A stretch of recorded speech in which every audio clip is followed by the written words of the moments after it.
So this road, starting with this escape room to Bias Hertz to now a game, there were a lot of years in between.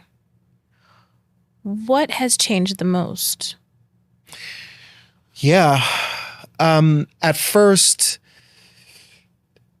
I was just using the stories as a way, the stories that I collected from Bias Hertz as a way to show teams that there was a problem. Because I was going to corporations and saying, hey, you may have a problem around culture, specifically around unconscious bias. And then leaders would say, no, we don't. And they weren't wrong. There is no mechanism inside of organizations to get a barometer on bias. True. There is no cultural pulse for an organization to get a sense of what the climate is around people feeling as though they belong or they don't belong. I mean, they try with surveys, but to your point, no. Exactly. And so we had all of this data on the fact that people were really having these experiences. And we were able to show, hey, this is what bias looks like in healthcare. This is what bias looks like in advertising. This is what bias looks like in automotive, in travel and hospitality. Mm-hmm.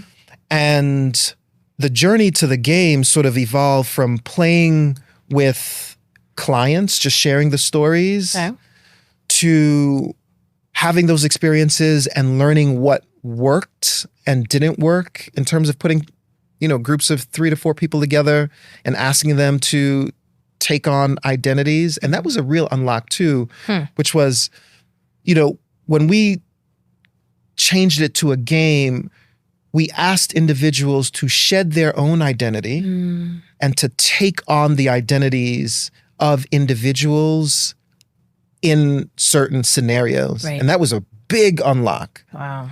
Because it allowed individuals to sort of not put their own experiences on the altar to be sacrificed, to be undressed. Yeah? Yeah. And that was a really big unlock, was when we sort of added that element to the experience of seeing these experiences not through the eyes of a Black woman, not through the eyes of a Black man, but through another set of eyes, through another set of shoes. And in playing that game for 2.5 years, we learned a lot about the emotional energy that is needed to make that transition. Yeah. We learned a lot about how to facilitate conversations as people are taking on these identities. And the viewing deck, which is the sort of new incarnation of Bias Hertz, is the culmination of 5 years of not only collecting all this data, playing it with clients for 3-4 years, and then working with some brilliant designers to really bring this to life. Wow. 5 years is a long time. Long time. As you continue to refine and improve and revise, was there anything that was hard to let go of?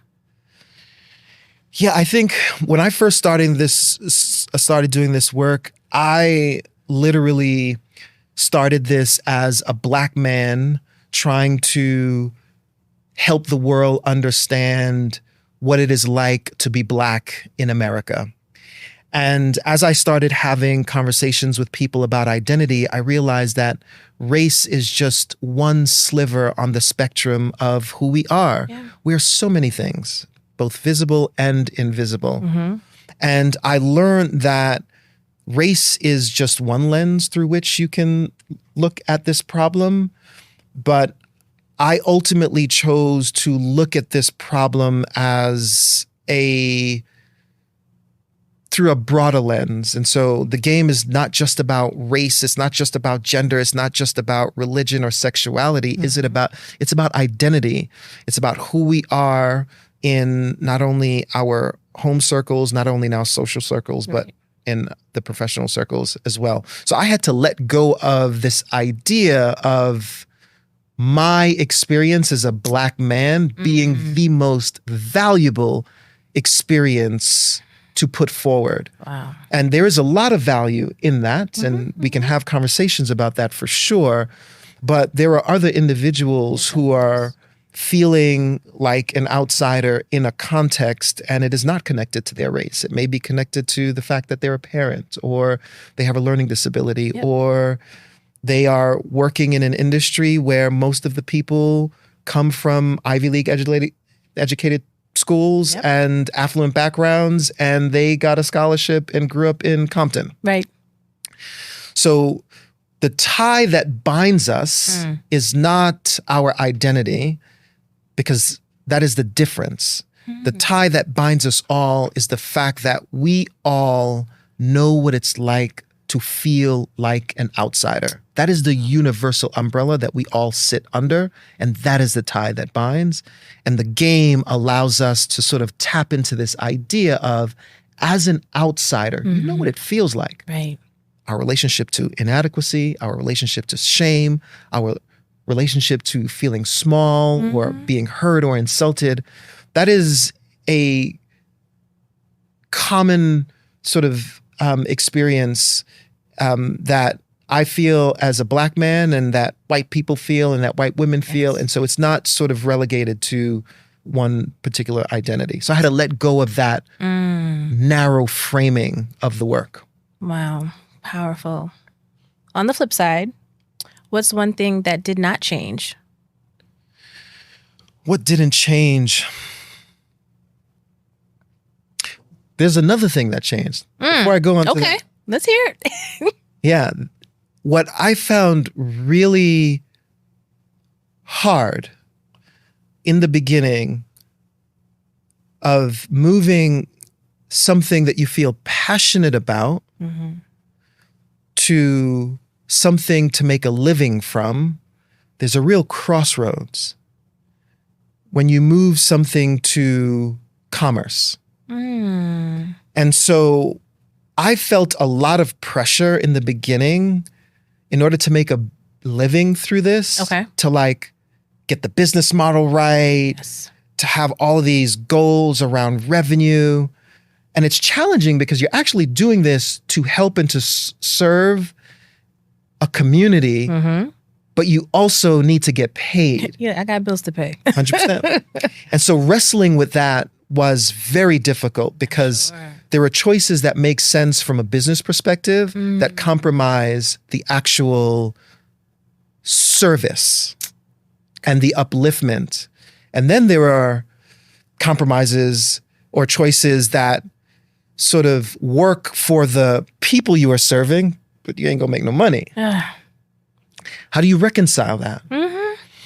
So a really important change in mindset for me was when I started to see the work that I do as art.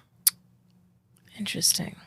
I stopped seeing my work as product, as things I was creating, as workshops I was doing, as a service that I was sort of offering. When I started to see my work as art, I then started to see myself as an artist. And artists are tapped into the process. Artists are committed to the act of creating. And when that mindset shift happened for me, I began to feel less weight and pressure around the business. And I began to lean more into the creation of something that I was putting out into the world. And that change of mindset from thinking as solely a business-focused entrepreneur to an artist that puts things out into the world for people to consume, and sometimes they buy it, sometimes they don't, has allowed me a sense of real freedom. Wow. Leaning into the creativity. 1,000%. And it's almost counterintuitive to sort of, because you think of artists and creators as painters, as singers, as musicians. And I wanted to tap into that freedom and that beauty without an instrument, without a set of vocal capabilities. But the more I thought about it, the more I realized that it is about the craft and the pursuit, not necessarily the tools that you're using. It was a big unlock for me, Monique. You know what, too? You kind of talked about this, right? The workshops, the trainings. Why didn't you continue in that direction? Why did you shift to a game? Yeah.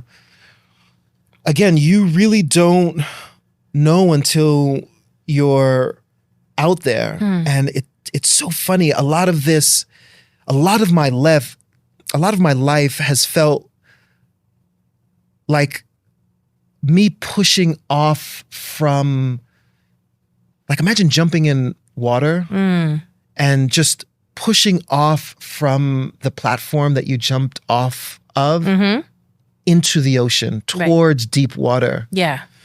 And it's scary. And there's a moment where you can no longer touch the platform that you jumped off of, and you're out in open water. And for me, I didn't realize that there needed to be workshops until I first realized that people had stories to tell. So the workshops were just in response to, oh, I think I can solve this problem by education and training. And then after I did that, I realized that there could be other tools that resonate more fully with people. And so some people really sort of connect to education and scholarship. And I'm one of those individuals. I love learning. I love sitting and listening and sort of drinking in knowledge and wisdom. There are other individuals who need to be more tactile. And so the games came out of understanding that there are different modes of experiencing this content that speak to different types of people. And gaming, some people are just more inclined to something that is more tactile, something that is more real-time and responsive. And then we also have an e-learning platform called Clue Academy, which is on-demand videos where, again, individuals who don't have, or organizations who don't have the time, space, capacity to bring us in to do a workshop or the games, they can sort of tap into these on-demand, self-paced learning modules. That's great. And so all of our offerings are around providing different ways in which teams can engage in this work of culture transformation.